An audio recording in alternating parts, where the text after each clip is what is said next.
सभी को नमस्कार। फिर से स्वागत है आपका मेरे YouTube channel come with nature में। आज मैं बात करूंगी डहेलिया प्लांट के ऊपर। और इस प्लांट को जब से मैंने लगाया है तब से लेकर तब तक फ्लावरिंग हुई है तब तक की मैं इसमें सारी अपडेट आपको इस वीडियो में दिखाऊंगी। और इसकी केयर कैसे करते हैं, कैसा सोयल मीडिया है, कितना इसको धूप चाहिए, कितना पानी, सारी सब कुछ आज इसकी इसी वीडियो में आज हम डिस्कस करेंगे। तो जैसे कि डहेलिया प्लांट सर्दियों का एक पौधा है और बहुत बड़े साइज़ का फूल आता है इस पे। जो ये हाइब्रिड डहेलिया होते हैं इन पे बहुत बड़े साइज़ का फूल आता है। तो सबसे पहले तो मैं बता दूं आपको कि जब भी आप ये प्लांट परचेज करो नर्सरी से, तो आपने एक चीज़ देखनी है कि आपका प्लांट में किसी तरह की डिजीज़ नहीं हो, कोई बीमारी नहीं लगी हो किसी तरह से भी। दूसरा, अगर प्लांट पे फ्लावरिंग हो रही है तो ये देखें कि उस पे और फ्लावरिंग बड आई हुई है कि नहीं, क्योंकि कई बार प्लांट पे एक सिंगल फ्लावर आके रह जाता है। तो हमें ऐसा हेल्दी प्लांट सेलेक्ट करना है जिस पे और फ्लावरिंग बड्स भी आ रही हो। और एक फूल अगर खिला है तो कोई बात नहीं, उससे हमें कलर का पता लग जाता है। लेकिन जब मैं ये लेके आई तो ये इन पे फ्लावरिंग बड बिल्कुल छोटे सी बनी हुई थी और कलर का भी नहीं पता लगता। तो उसमें क्या करें आप, जैसे मैं ना पत्तों के साइज़ के हिसाब से भी हम प्लांट का मतलब कलर कलर या फिर यूँ कह सकते हैं कि उसके साइज़ का पता लग जाता है। तो जब भी इसका प्लांट लें ना, और अगर फ्लावरिंग नहीं हो रही हो तो बड़े पत्ते होते हैं ना, बड़े-बड़े पत्ते, अगर आपने बड़े-बड़े पत्तों वाला प्लांट अगर लिया है तो फिर इसका मतलब है उस पे बड़ा साइज़ का फूल आएगा। और प्लांट जब भी ले तो बहुत सारी टहनियाँ निकली हुई हो ना, तब आप उस प्लांट को सेलेक्ट करें। इससे क्या होगा कि जैसे जितनी ज़्यादा टहनियाँ होंगी उतनी ही ज़्यादा उस पे फ्लावरिंग बड्स बनेगी और फूल भी ज़्यादा आएंगे। तो कोशिश करें कि जिन पे ज़्यादा टहनियाँ वो प्लांट लें। बात करते हैं इसके सोयल मीडिया की। सोयल मीडिया आपने इसका वेलडेन लेना है। मैंने इसका जो सोयल मीडिया लिया है वो लिया है, मैं जैसे बना के रख लेती हूँ। सर्दियों के पौधे होते हैं ना, उनके लिए फिर जब भी कभी प्लांट लगाने हो तभी आप लगा सकते हो। तो मैंने इसमें एक हिस्सा अपने गार्डन की सोयल, एक हिस्सा जो रिवर सैंड होती है वो, और एक हिस्से से ज़्यादा खाद ली है। क्योंकि सर्दियों के पौधे जो होते हैं ना वो कम टाइम के लिए होते हैं, तो खाद की मात्रा थोड़ी बढ़ा दीजिए।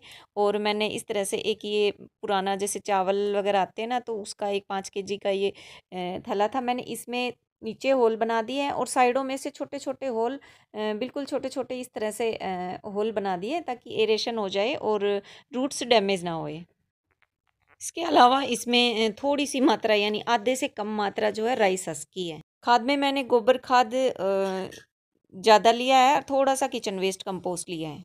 अब जिस भी चीज़ में आपका जो ये प्लांट लगा हुआ आया है, जैसे मेरा ये पॉली बैग है, ये इनको हमें कट नहीं करना, इस तरह से निकाल लेना ताकि हम इसे रीयूज़ कर सकें। यानी हमें कोई कटिंग वगैरह लगानी है या कोई बीज लगाने हैं तो इस तरह से इन पॉली बैग में लगा सकते हैं। देखो अब बात आती है, इसको हमें पोट में या जहाँ भी, जैसे मैं भी ये एक ग्रो बैग की तरह बैग है उसमें लगाऊंगी। तो जब भी आप लगाओ ना, तो अगर आप बिगनर्स और आपको प्लांट्स की नॉलेज बहुत ज़्यादा नहीं है और आपके अगर प्लांट जब दूसरे पॉट में शिफ्ट करते हो तो ख़राब हो जाते हैं, तब आप क्या करें, इस प्लांट को एज इट इज़ यानी इसकी मिट्टी को हटाना नहीं है आपको, और इसको ऐसे ही लगा देना है। और एक चीज़ जैसे ध्यान देने की होती है कि ये जो मिट्टी होती है, ये अगर भुरभुरी मिट्टी है तो आप हटा सकते हो। लेकिन अगर या फिर बहुत ज़्यादा चिकनी मिट्टी है तो थोड़ा थोड़ा हटाइए, ज़्यादा नहीं हटाना। क्योंकि जैसे मेरा ये जो प्लांट है ना, ये चिकनी मिट्टी का नहीं है, ये थोड़ी भुरभुरी मिट्टी है। जैसे हमारे यहाँ की जो सोयल है, जैसे क्या बोलते हैं जिसको, बालू रेत में भी लगा देते हैं कुछ एक प्लांट। तो ये नॉर्मल मिट्टी है, यानी जो चिकनी मिट्टी है वो नहीं है। तो अगर प्लांट की चिकनी मिट्टी नहीं है तो उसके हल्का सा इस तरह से डप डप करके थोड़ा मतलब हिला के, तो जो थोड़ी बहुत मिट्टी हटा दीजिए। बाकी नहीं भी हटाओगे तो एज इट इज़ लगा दीजिए, तब भी आपका प्लांट अच्छा चल जाएगा। बस फ़र्क इतना होगा कि अब ये देखो, मैंने एक प्लांट की जो मिट्टी है वो बहुत सारी हटाई है, और एक प्लांट को, इस वाले प्लांट को मैंने बिना मिट्टी हटाई एज इट इज़ लगा दिया है, यानी इसकी बिल्कुल भी मिट्टी नहीं हटाई। और इसकी मुझे काफ़ी सारी मिट्टी हटानी पड़ी है, क्योंकि जैसे पोट की कमी रहती है ना, तो अक्सर ये होता है कि हमें, फिर मैंने इसको इस पोट में, मिट्टी के पोट में लगाना था, इसमें ऑलरेडी एक प्लांट लगा हुआ है। तो मैंने इसकी मिट्टी इसीलिए हटाई, वरना मैं उस इस प्लांट को भी यहाँ पे जो लगा रही थी, इसको भी पहले वाले की तरह ऐसे ही लगाने वाली थी। लेकिन यहाँ पे इतना स्पेस था नहीं, तो मैंने उसको नीचे की जो सोयल है, देखो ये इसकी रूट्स बिल्कुल अलग हो गई। तो देखो फ़र्क ये हो जाए कि ये जो प्लांट है ना, ये 10 दिन पीछे चला जाएगा कम से कम, क्योंकि इसकी जो रूट्स हैं वो डैमेज हुई है और इनको दोबारा से सेट होने में थोड़ा टाइम लग जाएगा, यानी 10 से 15 दिन ये लेट हो जाएगा।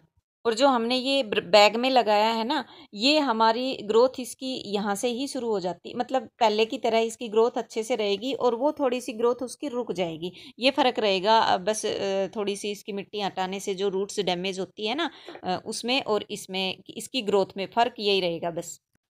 अब बात आती है कि इसे पानी कैसे देना है और रखना कहाँ पे है। देखो, फुल सनलाइट का पौधा है, जितनी अच्छी धूप मिलेगी उतनी अच्छी फ्लावरिंग होएगी। और जैसे कि अब हमने प्लांट लगाया है तो हमें इसे पूरा, मतलब नीचे तक इसका जो सॉइल है वो गीली हो जानी चाहिए। तो जब प्लांट शुरू में लगाते हैं ना, तब पूरा भर के पानी दो, ताकि नीचे से जो ड्रेनेज होल है ना, वहाँ से जो है पानी बाहर आ जाए, या फिर मतलब नीचे तक पहुंच जाए। कहने का मतलब है पूरी जो सोयल है वो गीली होनी चाहिए। तो मैंने दोनों ही प्लांट्स में अच्छे से पानी दे दिया है। पानी देने के बाद आपको इसे 3-4 दिन आप शेड में रखिए। शेड में भी रखने की ज़रूरत नहीं है, अगर आपने रूट्स डैमेज नहीं की है तो आप सीधे डायरेक्ट धूप में रख दीजिए। डायरेक्ट धूप में रखने का मतलब है कि जहाँ पे आपके घर में सबसे ज़्यादा धूप आती हो ना, वहाँ उस एरिया में इस प्लांट को रखिए, अच्छी फ्लोरिंग होएगी। और अगर पॉसिबल हो तो जो मॉर्निंग की सनलाइट है वो दीजिए, वो काफ़ी अच्छी होती है प्लांट्स के लिए।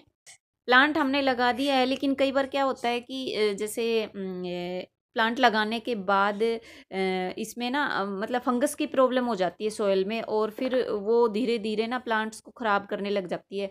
तो क्या करें कि 20 दिन में या 25 दिन में या तो हल्दी का पानी दे दीजिए, या फिर अगर कोई फंगीसाइड यूज़ करते हो ना तो आधे चम्मच से भी कम जो फंगीसाइड है वो जब पानी दो तो पानी में अच्छे से घोल के और फिर इसकी जड़ों तक दे दो, ताकि इसमें किसी तरह का फंगस ना अटैक करे। और देखो, इस जो मैंने एक बैग में जो प्लांट लगाया था ना, इसमें नीचे से ये इस तरह से इसकी टहनियाँ निकल रही थी। तो बहुत ज़्यादा टहनियाँ ना निकलने दे, प्लांट को बूसी तो बना ले, लेकिन एक लिमिट तक, जैसे एक प्लांट में 6 या 7 मैक्सिमम टहनियाँ जो ब्रांचें हैं वो निकाल ले। और इसके अलावा अगर और छोटी-छोटी और ब्रांचें निकल रही है ना, या तो उनको कट करके एज़ ए कटिंग लगा लीजिए, यहाँ से कट करके, और फिर आप कटिंग के थ्रू और नए-नए प्लांट भी लगा सकते हो। या फिर जैसे मुझे अभी और प्लांट नहीं लगाने थे इसके, तो मुझे इसी पे रहने दीजिए, लेकिन मैंने बिल्कुल जो छोटी-छोटी थी ना बिल्कुल जो निकलने ही लगी थी ब्रांचें, उनको हटा दिया था। मुझे बहुत सारी नहीं रखनी थी, 6-7 से ज़्यादा इसकी ब्रांचें नहीं रखनी थी, क्योंकि प्लांट छोटा है, ज़्यादा बड़ा नहीं है। और लगभग जैसे मैंने दिसंबर एंड में प्लांट जो थे लगाए थे, और 1 महीने बाद देखिए इसमें जो फ्लावरिंग बड्स है वो अच्छे से क्लियर दिखने लगी हैं, और साथ में जो इसकी और ब्रांचें है वो भी अच्छे से मतलब ग्रोथ कर रही हैं। अब यहाँ पे देखो, मेरा जो प्लांट है वो नीचे से काफ़ी बुशी हो रहा है, काफ़ी चौड़े-चौड़े पत्ते आ रहे हैं, नई-नई ब्रांचें भी निकल रही है। लेकिन इसमें कुछ एक पत्ते होते हैं जो खराब होते जाते हैं, या फिर ये कह लेते हैं कि जैसे थोड़े मुड़ने शुरू हो जाते हैं। तो उनको क्या करना है, हमें उनको हटा देना है। अब देखो यहाँ पे जैसे इसमें काफ़ी गैप है, तो अगर कोई पत्ता इस तरह से ख़राब हो रहा है ना, जैसे बहुत ज़्यादा ठंड हो जाती है, धूप कम निकलती है, तब भी कुछ एक थोड़ी प्रॉब्लम होने लग जाती है, तो हमें उन पत्तों को हटा देना है जो ख़राब हो रहे हैं या फिर येलो हो गए हैं। यानी प्लांट का जो ये ट्रंक वाला एरिया है ना, यहाँ से हमें, जैसे मैंने बताया था कि ये छोटी-छोटी ब्रांचें मैं निकाल देती हूँ, जो मुझे नहीं चाहिए, ताकि क्योंकि इस प्लांट पे ये जब जब तक बड़ी होएँगी तब तक इसका टाइम चला जाएगा। और नीचे से कोई पत्ता ख़राब हो रहा है तो उसे हटा दीजिए, और बहुत ज़्यादा पत्ते हैं तो कुछ कट कर दीजिए, क्योंकि यहाँ पे धूप लगना ज़रूरी है। जो ट्रंक वाला एरिया है ना, यहाँ पे धूप लगना बहुत ज़रूरी है।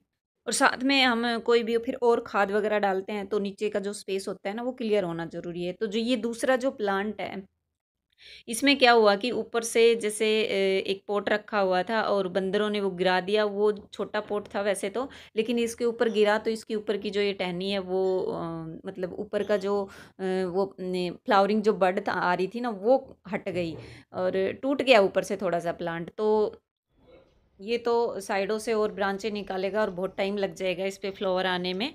और लगभग 1.5 से 2 महीने बाद जो प्लांट पे फ्लावर आया है, बहुत ही खूबसूरत कलर है, वाइट और बिल्कुल लाइट सा येलो जो कलर होता है उसका कॉम्बिनेशन में। और मुझे भी अच्छा लग रहा है, क्योंकि इसका जो फ्लावर साइज़ है वो काफ़ी बड़ा होने वाला है, अभी शुरुआत है। और मतलब ये 15 फरवरी के आसपास है, यानी दिसंबर एंड में मैंने प्लांट लगाए थे। और फ़रवरी 15 फरवरी के आसपास की ये जो मैं दिखा रही हूँ आपको, और काफ़ी अच्छी ग्रोथ भी हो रही है प्लांट की। और आज है 23 फरवरी, और आज देखिए ये फुल ब्लूम है। अभी थोड़ा-सा और भी बाकी है जैसे कि दिख रहा है आपको, लेकिन काफ़ी बड़ा साइज़ में फूल आया है। और मेन बात ये है, साइडों में से और ब्रांचें निकल रही है, और ब्रांचों पे मतलब फ्लावरिंग बड है वो बन रही है। तो मैंने काफ़ी लेट भी लगाया था, और सबसे ख़ास बात ये है कि मैंने इसमें एक बार जब जो सोयल मीडिया बनाया था ना, वही खाद दी थी। उसके बाद मैंने इसमें 2 या 3 बार लिक्विड जो गोबर खाद को हम पानी में भिगो के 2-3 दिन रख के और फिर जो देते हैं वो दिया है, लिक्विड खाद दी है यानी। और काफ़ी बड़ा साइज़ का फूल है, मुझे भी काफ़ी अच्छा लगा। तो डहेलिया प्लांट की बहुत ज़्यादा केयर की ज़रूरत नहीं है, बस हमें इसमें एक तो फंगस से बचा के रखना है, और दूसरा इसे फुल सनलाइट में रखना है। और वाटरिंग हमें जब पहले वाली जो हमने एक बार पानी दिया है, उसके बाद जब सोयल सूखने लगे, ऊपर की जो सोयल सूखने लगे तभी डालना है, डेली पानी नहीं डालना है। और देखो ये साइडों में जो ब्रांचें निकले सभी पे फ्लावरिंग बड्स है वो बन रही है। तो ये थी डहेलिया प्लांट की कंप्लीट केयर, और मैंने इसमें स्टार्टिंग से लेकर एंड तक आपको दिखाया। अगर अच्छा लगे तो इसे लाइक शेयर ज़रूर करें, और चैनल को सब्सक्राइब भी करें। Thank you.